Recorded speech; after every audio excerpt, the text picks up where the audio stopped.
Right here we have 3 divided by 5 to be written in modulo 7.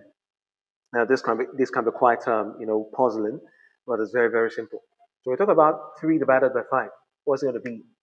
3 divided by 5 is going to give us something. We don't know what it is, but it could be anything. It could be x, it could be y, it could be whatever. So 3 over 5 is, let's say x for example. So x modulo 7.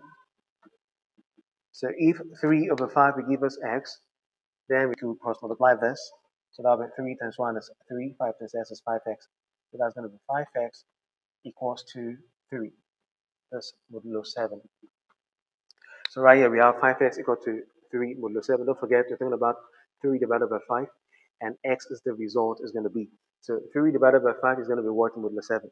So let's see what it's going to be. So 5x equals to 3 modulo 7. So what is x going to be? Don't forget, what we have right here is more or less like saying 5x divided by 7 equals to something. When 5x is being divided by 7, we're going to get something. We don't know what it's going to be. It could be v, it could be anything. It's going to be a given unknown. It's not yet known. So 5x divided by 7 could be p remainder 3 over 7. So instead of going that long route, we're just going to create, get the multiple of 7 out. So the 5x over 7. It's going to give us, let's say, v.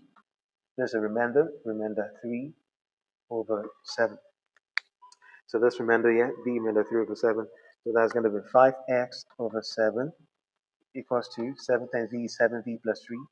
I have a 7v plus 3 over 7. So that'll be 5x equals to 7v plus 3 just to go out. So we start assuming various values for v. So you can say v is 0.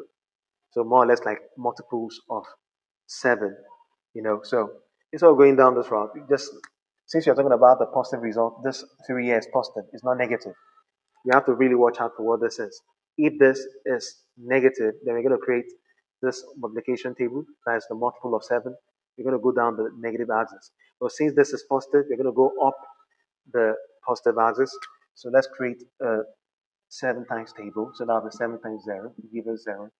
So 7 times 1 will give us 7. 7 times 2 give us 14. 7 times 3 give us 21.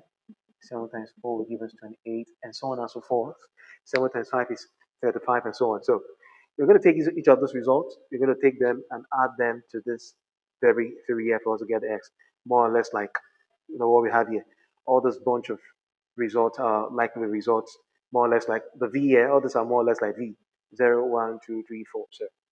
So if 7 times 0 is 0, if we have 0 here, so 0 plus 3 will give us what?